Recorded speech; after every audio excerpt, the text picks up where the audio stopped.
Nosso estudo de casos se encontra no bairro Santo Antônio de Lisboa, localizado no norte da ilha, a 17 quilômetros do centro de Florianópolis. Vamos até lá para conferir. O bairro é rico em cultura e isso se dá em resultado da vida, trabalho e costume dos carijós, portugueses, africanos e tantos outros mais. Hoje vamos mostrar a arquitetura portuguesa que é tombada nos termos da lei, patrimônio histórico, artístico e natural do município.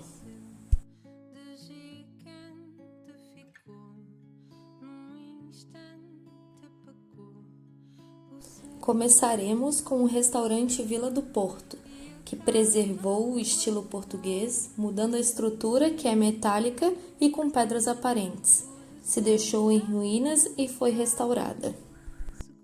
Inicialmente, ela era um pavimento, mas virou ruína, e hoje em dia possui 2 pavimentos, o térreo com as técnicas e materiais do período colonial e o superior mais atual, porém utilizando as mesmas técnicas.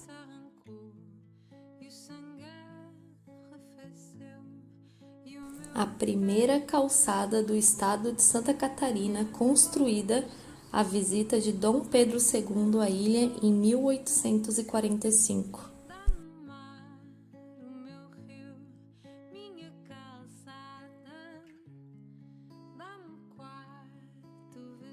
Além das pedras portuguesas da praça, no local também está preservada a fachada da casa onde o imperador ficou hospedado na ocasião. Junto à praça há um restaurante e um café, às vezes uma feirinha com algumas barracas vendendo artesanato.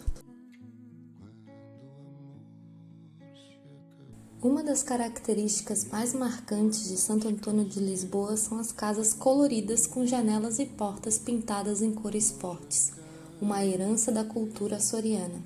As casas baixas, pegadas umas às outras, geralmente com testas exíguas e 2 águas, alinhavam-se em ruas estreitas, partindo do centro a 3 fontes de água existentes nas proximidades. Tais casas são muito importantes hoje em dia, no mesmo contexto da igreja, pois além de terem sido a morada dos portugueses, contam a história do bairro, da colonização portuguesa e deixam explícito a evolução das técnicas construtivas ao longo dos séculos. Hoje em dia, essas casas, na sua grande maioria, abrigam o comércio local como lojinhas e restaurantes, promovendo um uso onde as pessoas podem adentrar para ter conhecimento da cultura local e assim mantermos nossa história viva por muitas gerações.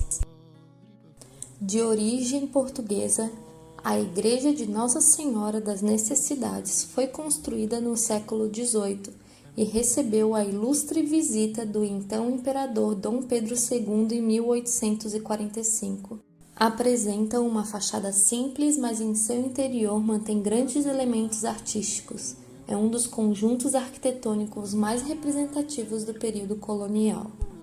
Tem um valor cultural muito importante para a região, pois tem uma ligação direta com a colonização e cultura local. É importante manter a construção em perfeito estado para que as próximas gerações possam entender de onde seus ancestrais vieram, o porquê e como chegaram ao Brasil.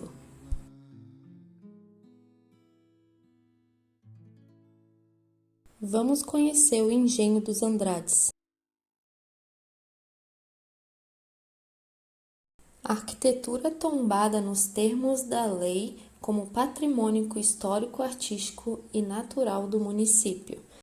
A alguns poucos quilômetros da igreja, vamos nos deparar com um outro ponto turístico e de grande valor cultural. Foi construída com a alvenaria da época, cobertura com telha sem o uso da laje, eiribeira, esquadrias em madeira e piso de tijolinhos à vista aglomerados com barro vermelho. A restauração ajudou a preservar o antigo visual, nota-se que continua igual. A teoria de Cesare Brandi entra no Engenho dos Andrade, com a preservação do patrimônio cultural, preservar a memória, o passado e seus traços, como também entra na teoria de Viollet-le-Duc.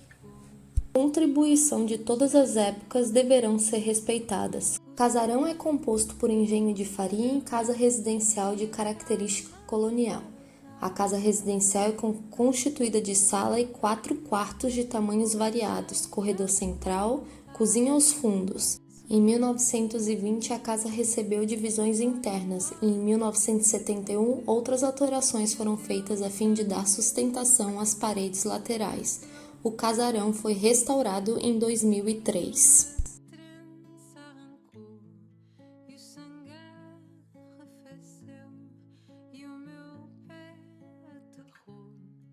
Minha